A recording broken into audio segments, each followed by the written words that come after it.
Oi, boa tarde a todos. Nessa sexta-feira, já no final da tarde, aqui em Balneário está um frio terrível. Estou passando para conversar um pouquinho com vocês a respeito da própria vida, da espiritualidade, da energia, desses acontecimentos que nós estamos vivenciando. Eu acredito que todas as pessoas, por mais que sejam jovens, que não tenham religião ou que não participem de nenhum movimento espiritualista, deve estar percebendo o quanto a energia está pesada, enquanto as coisas estão difíceis num ano de eleição e também de Copa do Mundo, que poderia ser um ano mais leve, com mais alegria, apesar da nossa seleção brasileira estar dando uma goleada aí no pessoal, né, da gente estar mais confiante no que se refere à vitória, o sucesso da seleção brasileira nessa Copa do Mundo. A sensação que a gente tem de alegria já é bem menos do que antigamente. Eu falo assim porque eu lembro quando eu era mais jovem, quando era na época da Copa, todo mundo entrava naquele clima de euforia, de alegria, de esperança, e as coisas eram mais fáceis da gente vivenciar.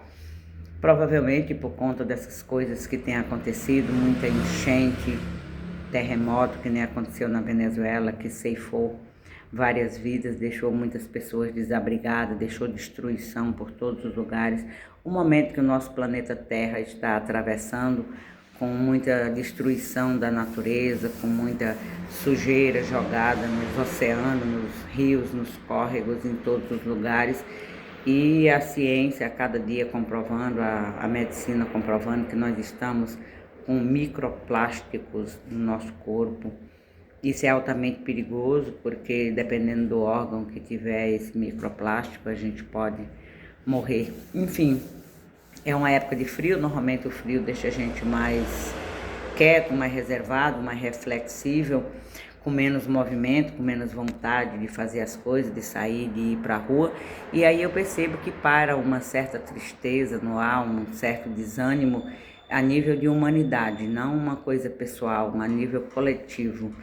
E nessas horas a gente precisa se apegar à nossa fé, à nossa espiritualidade, independente da nossa crença, qual a religião que nós defendemos, qual o nosso segmento religioso, independente disso, existe a espiritualidade que não tem a ver com religião, tem a ver com aquele sentimento que nós temos dentro de nós mesmos, que nos mantém vivo, que nos dá força para a gente acordar de manhã e continuar seguindo em frente, independente daquilo que está acontecendo. Eu acredito que cada um de nós tem essa porção divina em nós que nos mantém vivo, que nos dá força nos momentos difíceis e principalmente numa época em que se descobre a cada mês mais doenças diferentes e que os tratamentos oferecidos, os tratamentos de ponta que surgem, normalmente são para pessoas que têm muito dinheiro, que têm como gastar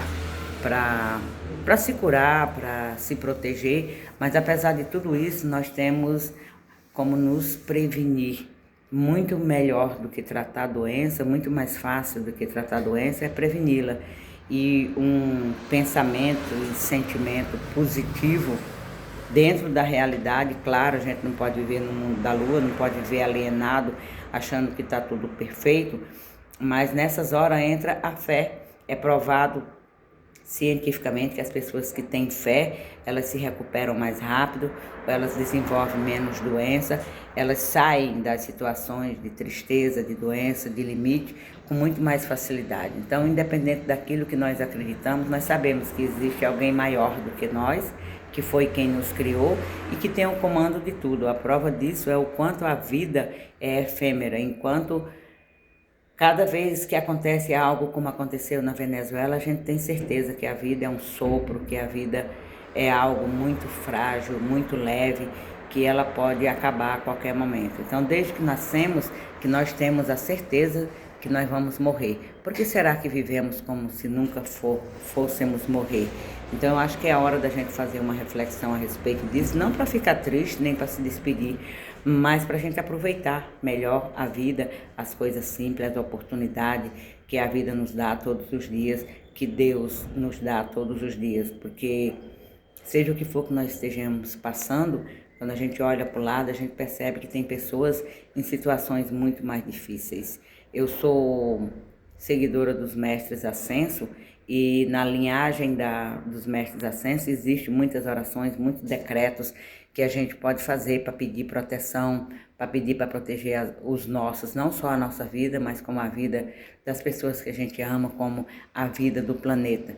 E eu pretendo fazer uma série de vídeos aqui recitando essas orações, esses decretos, caso vocês tenham interesse. E mesmo que ninguém se interesse, eu vou ficar contente em compartilhar esse conhecimento que a vida me deu para o maior número possível de pessoas. Não é religião, não é imposição, não estou querendo ensinar nada, nem propor nada. Eu quero só compartilhar com vocês o aprendizado que eu tive ao longo da vida com os mestres ascensos, principalmente com a mestra Kuan Yin, que é a deusa da misericórdia e da compaixão. Que ela tenha misericórdia e compaixão de todos nós humanos que estamos na Terra aqui e agora, e que nós possamos ter um final de semana com paz e serenidade.